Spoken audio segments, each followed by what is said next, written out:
নির্বাচিত হবার পর আইএমএফ-এর শর্ত অনুযায়ী তেলের দাম বাড়ায়নি বিএনপি সরকার, যে কারণে সংস্থাটি অসন্তোষ প্রকাশ করেছে। ফলে ঋণের পরবর্তী কিস্তি পেতে সীমিত পর্যায়ে হলেও তেলের দাম বাড়ানোর চিন্তা করছে সরকার।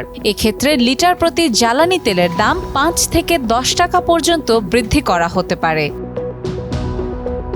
চলতি মাসের ১৩ তারিখে ওয়াশিংটনে বিশ্বব্যাংক ও আইএমএফ-এর বসন্তকালীন বৈঠক অনুষ্ঠিত হবে। এতে বাংলাদেশের প্রতিনিধি দলের নেতৃত্ব দেবেন অর্থ ও পরিকল্পনা মন্ত্রী আমির খসরু মাহমুদ চৌধুরী। বৈঠকে আইএমএফ ঋণের ষষ্ঠ ও সপ্তম কিস্তি ছাড়ের সময়সূচি নিয়ে গুরুত্বপূর্ণ সিদ্ধান্ত আসতে পারে। এজন্য বৈঠকের আগেই জ্বালানি তেলের দাম সমন্বয়ের বিষয়ে একটি নীতিগত সিদ্ধান্ত নেওয়ার চেষ্টা চলছে।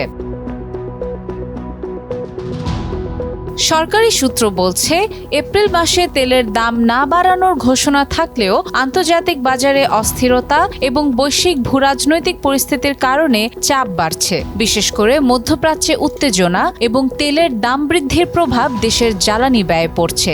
একই সঙ্গে আইএমএফ-এর শর্ত পূরণ করে দ্রুত ঋণের অর্থ ছাড় করানোর প্রয়োজনীয়তাও গুরুত্ব পাচ্ছে।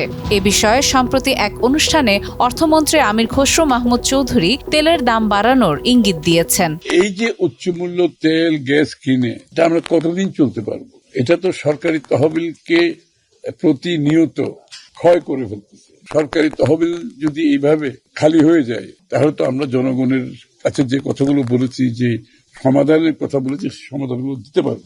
জ্বালানি ও অর্থ মন্ত্রণালয়ের মধ্যে এ নিয়ে নীতিগত সম্মতি থাকলেও চূড়ান্ত সিদ্ধান্ত প্রধানমন্ত্রীর অনুমোদনের ওপর নির্ভর করছে।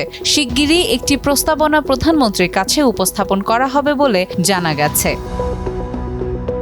অর্থ বিভাগ সূত্রে জানা গেছে, বর্তমানে জ্বালানি খাতে প্রতিদিন প্রায় ১৬৭ কোটি টাকা ভর্তুকি দিতে হচ্ছে সরকারকে। এই চাপ কমাতে এবং আইএমএফ-এর শর্ত পূরণে মূল্য সমন্বয় জরুরি হয়ে পড়েছে।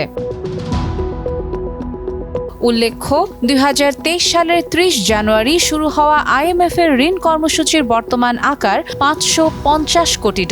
এর মধ্যে এখন পর্যন্ত $৩৬৪ কোটি ছাড় হয়েছে। বাকি রয়েছে $১৮৬ কোটি। শর্ত পূরণ সাপেক্ষে আগামী জুনে একসঙ্গে ২ কিস্তি ছাড় হতে পারে বলে ইঙ্গিত দিয়েছে সংস্থাটি। সাদিয়া ইসলাম, টাইমস টুডে।